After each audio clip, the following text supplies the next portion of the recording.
भैया आपने बहुत अच्छा जस्टिफिकेशन दिया। या आप वो जो वहाँ के प्राइम मिनिस्टर इजराइल के उन्हें भेजिए, वो बहुत खुश होंगे। आप जस्टिफिकेशन दे देना कि अगर गॉड नहीं है तो बच्चे क्यों मर रहे हैं, आप बताएं। वो ये सवाल पूछ रहे हैं कि अगर आप ईश्वर का अस्तित्व नहीं मानते हैं तो उन बच्चों की मौत को आप कैसे इंटरप्रेट करते हैं?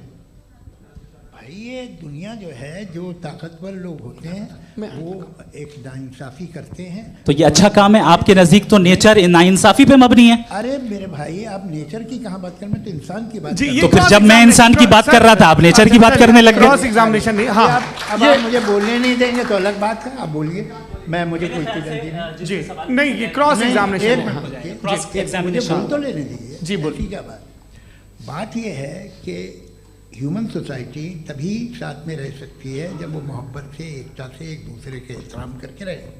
इसके अलावा पॉसिबल नहीं है, अकेले तो इंसान रह नहीं सकता। वहाँ पर कुछ लोग हैं जो फाउल करते हैं। वो फाउल हमेशा से तारीख में होता आया है। आज ये हो रहा है, जो हो रहा है बहुत बुरा हो रहा है, बहुत जालिमाना है, बहुत जाबराना है। उसको आप कहें कि ये बच्चों को कॉम्पनसेशन मिल जाएगा या इसकी इंजेक्शन है, इंजेक्शन तो हेल्थ के लिए दिया जाता है। आप ये कह रहे हैं कि ये बच्चों की जो धज्जियां उड़ रही हैं ये इंजेक्शन है, ये टेस्ट है, ये टेस्ट है और उस टेस्ट में उनको ऐसा रिकॉम्पेंस मिलेगा जो आपके तस्वुर के बाहर है। ये आप 3 बरस के बच्चे को बारूद से उड़ा के टेस्ट ले रहे हैं। वाह, वो नहीं ले रहा है, खुदा नहीं उड़ा रहा है, इजराइल उड़ा रहा है। जी, ये तो उसको कंडेम अगला सवाल लेते हैं। अगला सवाल लेते हैं प्रोफेसर पुरुषोत्तम अग्रवाल। मुफ्ती साहब, एक निवेदन आपसे है कि कम से कम थोड़ा सा माइक क्लोज एक रिलीजियस और फिलोसफिकल कर मैं प्लीज। एक रिलीजियस और फिलोसफिकल ट्रेडिशन है जो ब्रह्मांड को यानी यूनिवर्स को ही अंतिम मानती है। सर्वम खलु इदम ब्रह्मम, this is Chandogya Upanishad and it completely rules out the existence और नेसेसिटी, आपके शब्दों में necessity of a creator. The creation itself is the creator. तो एक मिनट प्लीज। दूसरा जो सवाल आपने अभी, जो आप बार बार कह रहे हैं कि भगवान विद्वान भी है, वाइज, सब जानने वाला, तो अगर विजडम में दुनिया भर के पापों और अत्याचारों को बर्दाश्त करना शामिल है तो फिर इसका मतलब ये हुआ कि अगर मैं फ्री विल से उसको अपोज करता हूं तो ईश्वर की विजडम और मेरी फ्री विल में कॉन्ट्राडिक्शन है। Because when I am opposing whatever is happening in Gaza, then I am opposing the God's will और गॉड्स विजडम। जवाब लेते हैं क्योंकि तो गॉड की विजडम में, एक मिनट सर प्लीज सर, ये एक जुमला, गॉड की विजडम है कि गाजा में जो कुछ हो रहा है वो हो रहा है, मैं उसको अपोज कर रहा हूं तो मैं गॉड की विजडम के खिलाफ जा रहा हूं। एक सवाल। दूसरा ये नहीं, आपने 2 ऑलरेडी। सर आप और सवाल कर लें, लेकिन मुझे 2 जवाब दे। पहले आपने ये कहा, सुनिए मेरी बात सुनिए। इजराइल के गॉड के मुताबिक तुम्हारा ठीक हो रहा है ना? नहीं हो रहा है, ठीक नहीं हो रहा है। मैं बता रहा हूँ क्या हो रहा है, आप तशरीफ रखिए, मैं बता रहा हूँ क्या हो रहा है। Let me complete please. एक सेकंड गाइस, एक सेकंड। ये देखिए, ऐसा है कि ये सब बड़ा आपस में विचार विमर्श के बाद ये तय हुआ था कि कुछ नियम बना लिए जाएं ताकि एक टाइम बाउंड बातचीत चले। और भाई साहब, आप बड़ा जरूरी काम कर रहे हैं लेकिन कैमरे के फ्रेम में आके उस काम को गड़बड़ कर दे रहे हैं। ठीक है गुरु, अब मेरे को कहीं का गुस्सा कहीं निकालना था, सॉरी। नहीं, कोई गुस्सा नहीं है जी। तो प्रोफेसर ने सवाल पूछे, आप उनके जवाब दें। और थोड़ा ये सब लोग थोड़ा ख्याल रखें भाई, सवाल संक्षिप्त रखें जी। आपने 2 सवाल किए। सबसे पहला ये कहा कि हमारे पास ये कॉन्सेप्ट है कि ये यूनिवर्स खुद नेसेसरी बीइंग है, creation itself is the creator. How irrational is this कि मैं एग्जिस्ट करूंगा बाद में, लेकिन अभी एग्जिस्ट कर भी रहा हूं, यानी एक ही टाइम में एग्जिस्ट भी कर रहे हैं, नहीं भी कर रहे हैं। This is not true. दूसरी चीज आपने कहा कि अगर इजराइल में, सॉरी माफ कीजिएगा, Israel doesn't exist, occupied Palestine में अगर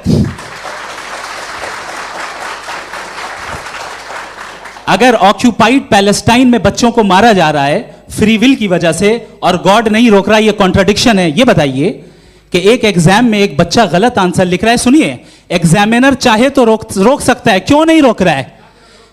ये कॉन्ट्रडिक्शन है, ये कॉन्ट्रडिक्शन नहीं है। नहीं सर, ये आपस में जी, ये क्या आपका सवाल? माइक दीजिए। फ्री विल दिया गया है टेस्ट के लिए, अकाउंटेबिलिटी के लिए। अगर फ्री विल नहीं होता तो आप कहते हैं हमें रोबोट बना दिया गया। नॉट मिसरिप्रेजेंट माय पोजीशन, आपकी जो भी पोजीशन, मैं अपनी फ्री विल के नाते अपने ह्यूमन विजडम के नाते गाजा में हो रही अत्याचार का विरोध करता हूँ। बिल्कुल करना चाहिए। आपके हिसाब से मैं गॉड की विजडम का विरोध कर रहा हूँ? बिल्कुल नहीं, समाज हो रहा है गॉड की, बिल्कुल भी नहीं, बिल्कुल भी नहीं। उसका वहां पर गाजा में कत्ल होना ये इंसानों के गलत इस्तेमाल का नतीजा है, फ्री विल के इस्तेमाल का नतीजा है। गॉड इसका हुक्म नहीं देता, उससे रोकता है। यही तो मसला है ना, आपके लिए कॉन्सेप्ट क्लियर नहीं नहीं भाई, आपने तो बताया था इंजेक्शन लगाने से बच्चे को तकलीफ होती है, ये इंजेक्शन लगा। सर आप ऐसे रेटोरिक स्टेटमेंट दें तब तो कोई मसला नहीं आपने समझते बोला कि रहेंगे। Injection this is a rhetoric statement, this is not a logical argument sir. I am sorry, I am sorry. आखिरी 30 मिनट बड़े मुश्किल होने वाले हैं। जी मुफ्ती साहब आगे बैठे हैं, इनको माइक दीजिए। हाँ तरुण, माइक आप अपने पास रखिए, आपको कैमरे का फ्रेम पता है जी।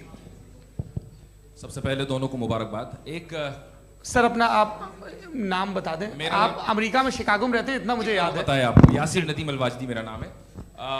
जावेद सर आपसे एक क्वेश्चन है इन्फिनिट रिग्रेस के ताल्लुक से। एक हाइपोथेटिकल सिनेरियो है, मसलन अगर आप सर माइक थोड़ा सा प्लीज क्लोज रखिए। ओके जी।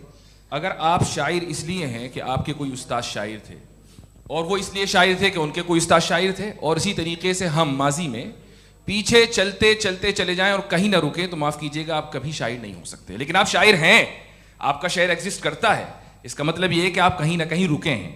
तो मेरा सवाल ये है कि क्या आप इन्फिनिट रिग्रेस ऑफ कॉजेस को लॉजिकल फैलेसी मानते हैं या नहीं मानते? हाँ या ना? मैं इन्हें लॉजिकल फैलेसी नहीं मानता हूँ, लेकिन मेरा प्रॉब्लम यह है कि जब मैं नहीं मानता हूँ तो I will continue with this logic जो फैलेसी नहीं हो। आप एक जगह रुक जाते हैं जाके, आप कहते हैं ये गेंद कैसे बनी, ये जजीरा कैसे बना, ये समंदर कैसे बना, ये ज़मीन कैसे बनी, और अचानक गॉड पे जाके आपको ब्रेक लग जाता है। एक बार आप सवाल नहीं करते कि भाई इनको बनाने वाला तो इनसे भी कॉम्प्लिकेटेड होगा, वो कैसे बना, उसके बारे में आपने इत्मीनान कर लिया, वो हमेशा से है। तो अगर आप उसे हमेशा से मानते हैं तो फिर ये मान लीजिए कि कायनात हमेशा से है, क्या तकलीफ है? फिर हम वजूद में नहीं आते जी हैं?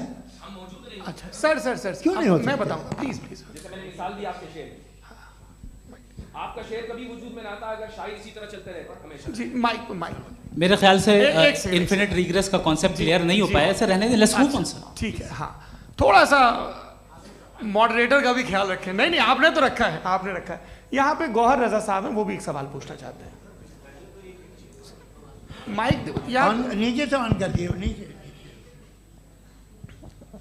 पहले तो ये कह दूं कि मैं उन बच्चों से शर्मिंदा हूं जिनको गज़ा में कत्ल किया गया, क्योंकि हमारे होते हुए कत्ल किया गया। लेकिन उससे ज़्यादा शर्मिंदगी इस बात से हुई कि मुझे लगा कि मुफ्ती साहब उसको जस्टिफाई कर रहे हैं। बिल्कुल भी नहीं, आप बहुत ही गलत। मुझे लगा मैं गलत हो सकता हूँ, बिल्कुल गलत। मैं सवाल पूछ रहा हूँ, सवाल मैं सवाल पूछ रहा हूँ। मैं जावेद भाई से डिसएग्री करता हूँ। एक सेकंड देखिए, अगर देखिए ऐसा एक सेकंड आप सर वेट अरे आप कुछ मेरे पहले मुझे अपनी बात कह लेने दीजिए। अगर ऑडियंस तय करेगी तो फिर मॉडरेटर का मतलब नहीं। मेरा आप सबसे ये कहना है, ये बहस दो लोगों के बीच में है, एक तरफ मुफ्ती साहब, एक तरफ जावेद साहब। पिछले 1.5 घंटे से ये लोग अपने अपने तर्क रख रहे हैं। आपकी इनसे इत्तेफाकी हो सकती है, ना इत्तेफाकी हो सकती है। मेरे उस्ताद मुझे सिखा गए हैं कि मुखामुखम में असहमति की गुंजाइश बची रहनी चाहिए। अगर मैं आपकी बहुत इज्जत करता हूं गौहर साहब, आपने जो कमाल की किताबें लिखी, साइंटिफिक टेम्परामेंट, लेकिन मेरी ये गुजारिश है आप सबसे कि यदि आप इन लोगों ने जो बोला उन पर टिप्पणियां करेंगे तो ना वक्त की पाबंदी रहेगी ना वो अनुशासन। आप सवाल पूछ लें, उस सवाल में जो बात आ जाए वो आ जाए।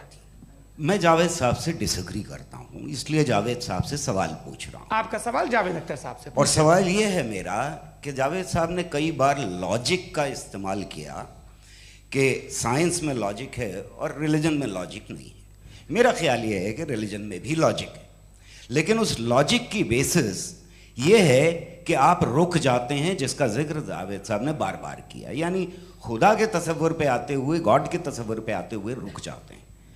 और इसमें सवाल पूछना मतलब फॉरबिडन होता है।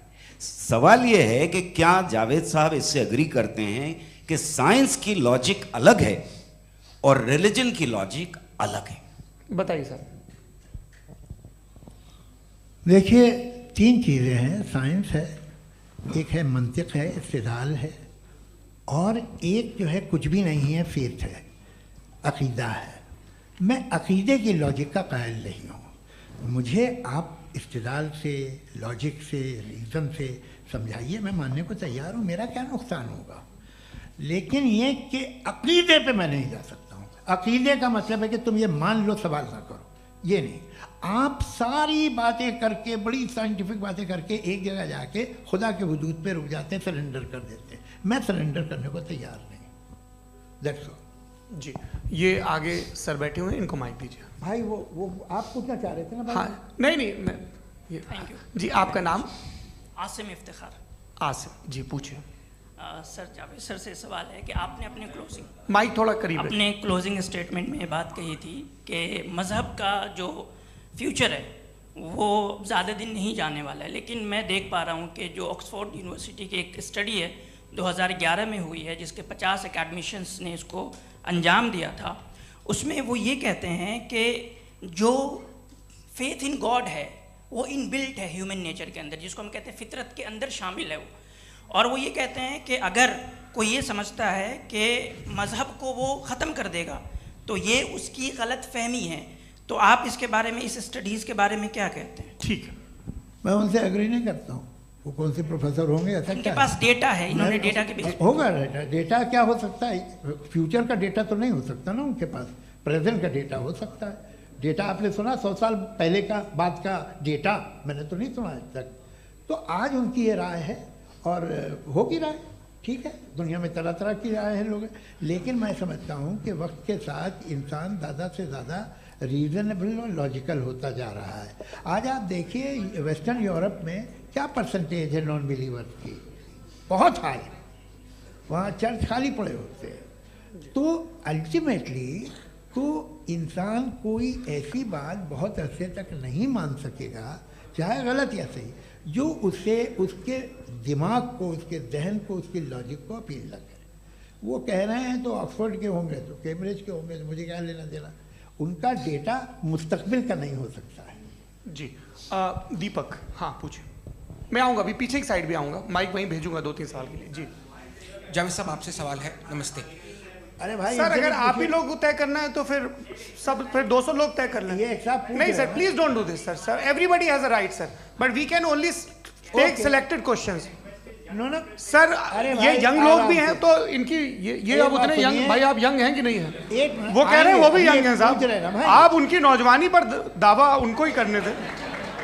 हाँ मुफ्ती साहब, आप यंग, हाँ पूछे। अरे भैया सर, मेरा सवाल ये है। कुछ इनसे भी तो पूछो जी नहीं, बस आपसे एक सवाल है। जैसे थीस्टों के पास अपने जो ईश्वर को मानते हैं, उनके पास अपने सोशल गेट टुगेदर्स हैं। 5 रोज़ा क्रिसमस आने वाला है, होली है, दिवाली है, ईद है। एथिस्ट क्या ऑफर कर रहे हैं? मतलब मैं इनकी दुकान से बोलूं, मैं आना चाहता हूं उस तरफ, पर मैं अट्रैक्ट नहीं हो पा रहा हूं। मैं सोशल गेट टुगेदर्स क्या है आपके पास? वो ये कह रहे हैं कि जो धार्मिक लोग हैं, अलग अलग धर्म के लोग, उनके उत्सव त्योहार, कॉन्ग्रेगेशन बहुत हैं। अब आपको मैं एक सुनाता हूँ, यहाँ हिस्टोरियन भी बैठे हैं। मृदुला जी, आप बताइएगा सही है क्या? ये एक कॉन्स्टेंटाइन, एक ग्रीक रोमन बादशाह था, जो क्रिश्चियनिटी आने के 400 साल बाद उसने डिसाइड किया कि मैं क्रिश्चियन हो जाऊंगा, मेरी पूरी स्टेट कैंसिल हो जाएगी। उस ज़माने में ऐसे ही होता था, राजा जो धर्म इख्तियार करता था वो जनता भी कर लेती थी। इसलिए कि वो हो गया था बैंकरप्ट, और उसे जो मेडिटेरियन कोस्ट के रिच क्रिश्चियन वो थे मर्चेंट, उससे पैसा चाहिए था। तो उसने कहा यार क्रिश्चियन हो जाओ। तो उसने अपने वजीर से कहा कि भाई ये हिस्ट्री है कि अब हम लोग क्रिश्चियन हो जाते हैं। पहले सर हो जाएंगे, कोई प्रॉब्लम नहीं है, लेकिन एक प्रॉब्लम ये है कि 17 दिसंबर से 25 दिसंबर तक जो पेगन फेस्टिवल होता, जो पेगन्स थे वो लोग, जो फेस्टिवल होता है वो बंद हो जाएगा, इसलिए कि हम क्रिश्चियन हो गए तो होगा नहीं। तो वो बच्चों को बहुत बुरा लगेगा, पब्लिक को बहुत इन्जॉय करते हैं, ख़ासतौर से 25 को मेन डे। उसने कहा हाँ ये तो सही कह रहे हो। ये जीसस क्राइस्ट की पैदाइश कब थी? कहले साहब वो अप्रैल में थी। नहीं, कट करो, वो 25 दिसंबर को है। यह हकीकत है जी। और 400 साल बाद क्रिश्चियनिटी के अप्रैल से दिसंबर ले आए, और इसलिए कि यहाँ पेगन फेस्टिवल होता था। अब मनाते हैं आप आराम से। ये जो सारे फेस्टिवल हैं ये रिलीजन से, हर एक को एक इंटरटेनमेंट डिपार्टमेंट चाहिए होता है अपनी कंपनी चलाने के लिए। तो ये रिलीजन ने, ये सेकुलर त्योहार थे जिन्हें रिलीजन्स ने ले लिया है। ये मौसम के थे, फसलों के थे, किसानों के थे, उसको आपने लेके रिलीजियस रंग दे दिया। ये कोई रिलीजन से थोड़ी आए आप। अच्छा हमें देखिए, हम तो मुल्द हैं, हम ईद मनाते हैं, हम दिवाली मनाते हैं, हम होली मनाते हैं, हम क्रिसमस मनाते हैं। बम्बई की फिल्म इंडस्ट्री की सबसे बड़ी होली हमारे घर में होती है, सबसे बड़ी ईद हमारे घर में होती है। वो हमारी सोशल वो है, हमारे हेरिटेज है। ऐसा थोड़ी है कि we will throw the baby along with the water. ये तो अच्छी चीज़ है, इन्हें रखो, जो बेकार है फेंक दो। जी हाँ, हेलो जी, मेरा सवाल नादवी जी से है। जैसा कि आपने बोला कि गॉड टाइम के भी परे हैं और गॉड इतनी कॉम्प्लेक्स चीज़ है कि उसे ह्यूमन माइंड समझ नहीं सकता, और गॉड ने अर्थ पे फ्री विल भी दे दी है, तो आप अपना वक्त ज़ाया क्यों कर रहे हैं गॉड के बारे में बात करके? अपन को तो बात करनी चाहिए कि सोसाइटी को बेहतर कैसे करें। जी, मैं गॉड वही बताता है सोसाइटी को कैसे बेहतर करे। अभी मैं आपका जवाब देता हूँ। आपने कहा कि टाइम पे वो एग्जिस्ट नहीं करता, सो मेरा सवाल ये है कि जैसा आपने बोला कि गॉड बहुत ही कॉम्प्लेक्स चीज़ है, मैंने कहा ही नहीं कि कॉम्प्लेक्स है, तो आपके अल्फाज हैं। कॉम्प्लेक्स का लफ्ज गॉड के लिए सुइटेबल नहीं है। क्यों? क्योंकि कॉम्प्लेक्स वो चीजें होती हैं जो ऑब्जेक्ट हो। God is not an object जिसको आप इंस्ट्रूमेंट के जरिए लेबोरेटरी में जाके टेस्ट करें, oh it's very complex. No, वो कोई कार का इंजन नहीं है। मेरा वो फिलोसॉफिकली नेसेसरी बीइंग ऐसी बीइंग है जो सिंपल बीइंग है। हाँ, आप उसको मुकम्मल तौर पे उसकी तमाम हिकमतों को जान ले और हर चीज को जान ले, ये पॉसिबल नहीं है, क्योंकि वो ऑल वाइज है, आप ऑल वाइज नहीं है, और वो खुदा है, वो आपको सारी चीजें बता दे, ये जरूरी नहीं। मेरा सवाल ये नहीं था, मेरा सवाल ये था कि जब गॉड इतना परे है इस दुनिया से कि उसने अर्थ पे फ्री विल भी दी है, हम सब ह्यूमंस की फ्री विल है, और जो सोसाइटी में हो रहा है वो अपन लोग डिसाइड करेंगे, तो अपन लोग डिसाइड नहीं करेंगे ना, अपन लोग डिसाइड नहीं करेंगे। गॉड जो है, गॉड ने वो उसकी जात, उसकी एग्जिस्टेंस टाइम एंड स्पेस से परे है, लेकिन वो हमारा टेस्ट ले रहा है और उसी गॉड ने हमें बताया कि तुम्हें क्या करना है क्या नहीं करना है, तो जाहिर है उस गॉड की बात सुनेंगे ना हम। जी, वो पीछे एक चश्मा लगाए जो मैम खड़ी हैं, उनको दीजिए। हाँ, आप जी जी बिल्कुल आएंगे। देखिए मैं कोशिश कर रहा हूँ सब तरफ जाने की। हाँ, उनको दीजिए माइक। जी, हेलो सर, मैं ओमनी प्रेजेंट नहीं हूँ, टाइम पाबंद हूँ, और जहाँ तक कोशिश कर सकता हूँ करूँगा। जी, अपना नाम बताइए। मेरा नाम उर्सुला है, मैं दिल्ली यूनिवर्सिटी की एक स्टूडेंट हूँ और मैं स्टूडेंट फेडरेशन ऑफ इंडिया से हूँ। मेरा सवाल मुफ्ती जी से है कि इस हॉल के इस कमरे में बैठ के हम लोग रेप की मोरालिटी के बारे में फिलोसफिकली बात तो कर सकते हैं, बट असलियत ये है कि रोज़मर्रा की ज़िंदगी में औरतें रेप के थ्रू गुजरती हैं, और हम लोग सिर्फ नंबर्स पे इस तरह नहीं देख सकते, क्योंकि कितनी औरतें हैं इन कंट्रीज़ में जहाँ पे आप बता रहे हैं कि केसेस कम हैं, जिनका एक्सेस है कि वो जाके केस फाइल कर सकें। कितनी औरतें हैं जो जिनको काम करने की आज़ादी है उन कंट्रीज़ में। यूरोप में ये आज़ादी आ गई, यूरोप में ये रूल्स आ गए, तो हम आज उसके बारे में बात कर पा रहे हैं। जी, जवाब। आपने ये कहा कि कमरे में बंद होकर हम लोग इस पर फिलोसफिकली बात कर सकते हैं, लेकिन हकीकत में क्या हो रहा है, वो ग्राउंड लेवल पे क्या हो रहा है, जो बहुत गलत हो रहा है, और वो सफ़र कर रही हैं। आई एग्री, बहुत गलत हो रहा है, और जो गलत हो रहा है उसको हमें रोकना है। और क्यों रोकना है, वो गलत क्यों है? हमारे पास इसका ऑब्जेक्टिव फाउंडेशन है, इनके पास उसका ऑब्जेक्टिव फाउंडेशन नहीं है। मैं ये कहना चाह रहा हूँ कि जहाँ पे भी जुल्म हो रहा है, जहाँ पे भी औरत पे जुल्म हो रहा है, या उसकी इज्जत लूटी जा रही है, या उसे तकलीफ पहुँचाई जा रही है, और सिर्फ औरत नहीं, किसी इंसान के ऊपर भी जुल्म हो रहा है, तो उसके खिलाफ खड़ा होना, ये मॉरलिटी हमारे पास गॉड के पास से आई है। वरना जावेद साहब तो कह रहे हैं कि जो है मेजॉरिटी डिसाइड करेगी, तो मेजॉरिटी तो कभी भी बदल सकती है। क्या आप हाँ। ये थोड़ी सी आपको गलतफहमी है। मैं अगर मेरे जुमले से ये मदनत निकला या मैंने कहा, तो ये जुमला मैं वापस लेता हूँ, ये मेरा मतलब ही नहीं था कि मेजॉरिटी डिसाइड करेंगे। मेजॉरिटी डिसाइड करे तो दुनिया में बड़ी, वैसे आपने कहा था ये जुमला। अच्छा, हो मैं मान रहा हूँ, बाद में रिकैप कर लेंगे। अरे एक सेकंड, मैं अपनी एक्सप्लेनेशन देता हूँ। मुनासिब बात यह है कि हम सब के सब दिल में जानते हैं कि क्या अच्छा है क्या बुरा है, हमें पता है अच्छी तरह से। जो लोग बुरे काम करते हैं उन्हें भी मालूम अच्छा क्या है।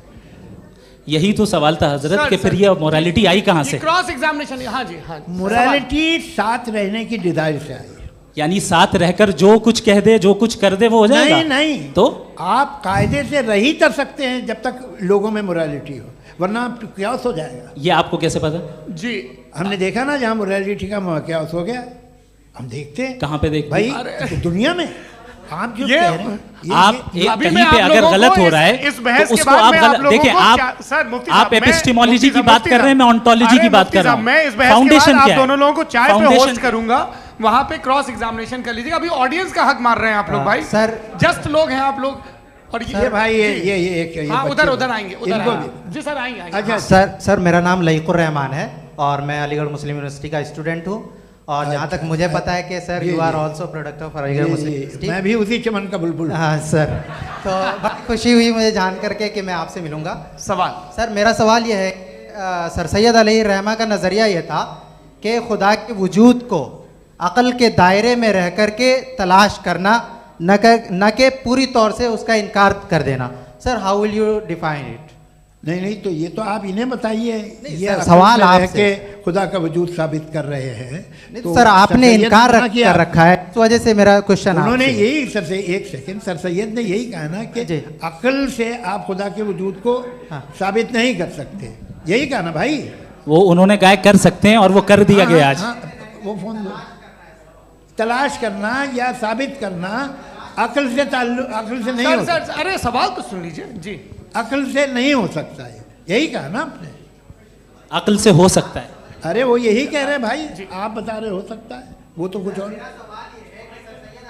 आप अगर सर देखो नौजवान फोन ले लो, वो इतनी कमाल की यूनिवर्सिटी है। अरे भाई दे दो मेरी उन्हें बात जरा तो- एक मिनट, अरे दे दो मेरे भाई माइक। मेरी बात सुनो, नहीं, माइक मैं पे समझ- बोलो ताकि जो लाखों लोग देख रहे हैं माइक दे दो ना। अरे देंगे ना माइक, तुम ठहरो तो।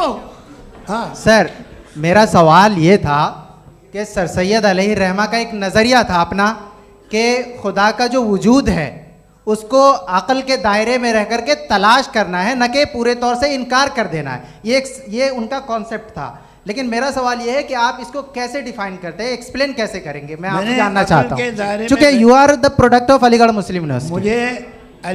मुझे अक़ल के दायरे में रख के मैंने बहुत तलाश की, मुझे मिला नहीं।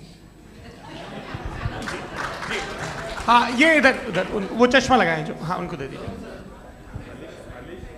जी जी फटाफट पूछिए, बस 5 मिनट है, 5 मिनट में खत्म हो रहा है। हाँ अस्सलाम वालेकुम मुफ्ती साहब। एंड मेरा सवाल जावेद अख्तर साहब से। क्या नाम है आपका? अरे भैया सब मुझे तो पूछ रहे हो। फैज पूछिए फैज साहब। तो मेरा सवाल ये है कि अभी जो एथियस्ट है वो problem of evil argument use कर रहे हैं अगेंस्ट मुस्लिम्स, राइट? कि इस दुनिया में इतना सारा ईवल है और अगेंस्ट मुस्लिम तो यहाँ अगेंस्ट थियस्ट। हाँ थोड़ा सा करेक्ट कर लीजिए भाई, पूरी मशक्कत ही इसी बात की थी कि किसी एक मजहब पे बात न टिके। जी तो बेसिकली ये आर्ग्यूमेंट ऐसा है कि इस दुनिया में इतना ज़्यादा ईवल एग्जिस्ट करता है और अगर एक ऑल गुड गॉड है तो वो रोकता क्यों नहीं है?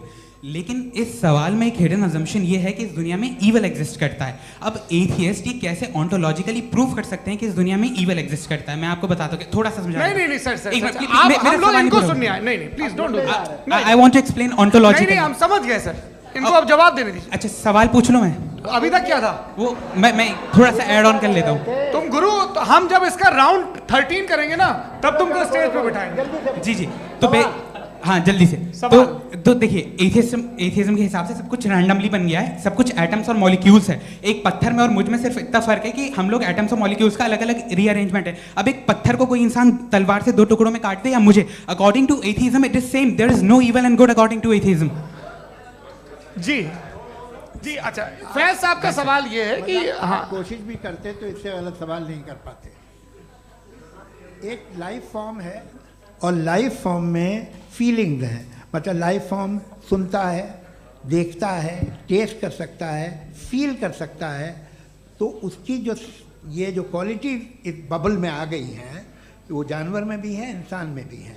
तो जाहिर है कि उसे कोई तकलीफ पहुंचेगी, तो चूंकि उसके पास वो सेंसिटिविटी है तो मैं करेगा। पत्थर में वो सेंसिटिविटी नहीं है। तो ये क्या सवाल हुआ कि अगर पत्थर को काटा तो पत्थर को तकलीफ नहीं होती, तो आपको काटे तो आपको क्यों तकलीफ हो? बैठ जाइए। जी हाँ अगला सवाल। हाँ पूछे जी जावेद अख्तर साहब। अरे भैया सब आप लोग मुफ्ती साहब को छोड़ रहे हैं, मेरे ही पीछे पड़े हैं क्या? फिर चलो बोलो भाई। You asked how God can exist when children die in Gaza. हाँ?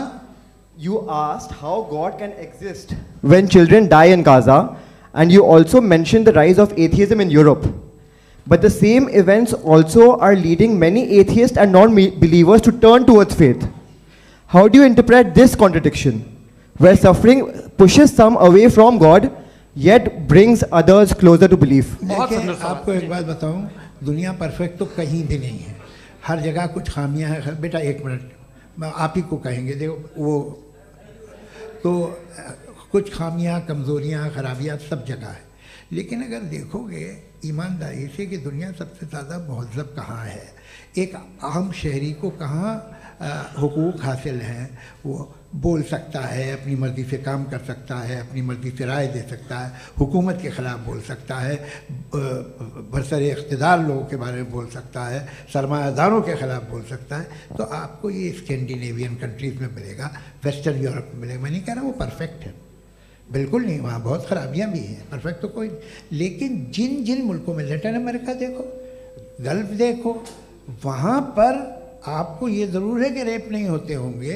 रेप की ज़रूरत क्या है भाई, उसको तो ख़रीद लो, घर में रखो, सड़क पर रेप करने की क्या ज़रूरत है। मगर सुनिए सुनिए सुनिए, मगर हकीकत ये है कि वहाँ शख्सी आज़ादी राय देने की, बोलने की नहीं है। जी, ये एक आखिरी सवाल मुफ्ती साहब से। हाँ मैम, इनको माइक दीजिए। शुक्रिया। मेरा नाम मनीषा है, मैं हरियाणा से आई हूँ। मैं मुफ्ती साहब से एक बात पूछना चाहती हूँ। आप बार बार जावेद साहब को कॉन्ट्राडिक्ट तो कर रहे हैं कि आपने ये कहा, लेकिन आप भी अजम्पशंस के बेसिस पे बात कर रहे हैं। आपने खुदा के होने का कौन सा प्रूफ पेश किया है, खुदा की एग्जिस्टेंस का? अब इस सवाल को अलग रहने दीजिए, कौन एथीस्ट है कौन नहीं है। और दूसरी बात जो आपने एक छोटी सी कही थी कि ये फ्री विल का इस्तेमाल करता है इंसान अपनी, लेकिन इस फ्री विल का इस्तेमाल में मतलब खुदा ने ये दे दी सबको ये इजाज़त कि वो कितना घिनौनापन और कितने ज़्यादा ख़राब से ख़राब तरीके इस्तेमाल कर सकते हैं। जवाब सुनते जी। आप फ्री विल को मानती है ना, या अब कहती है कि फ्री विल नहीं है ना, मानती है ना? तो अब आपके पास इसका कोई एक्सप्लेनेशन नहीं है कि अगर एक इंसान उस फ्री विल का इस्तेमाल करके गलत काम कर रहा है और बच के अच्छी ज़िंदगी गुजार के निकल जा रहा है, उसका कोई रिकम्पेंस नहीं है। हमारे वर्ल्ड व्यू में जो इंसान गलत काम कर रहा है उसको भी रिकम्पेंस यानी उसका बुरा बदला मिलना है, और जो सही काम कर रहा है उसको सही बदला मिलना है।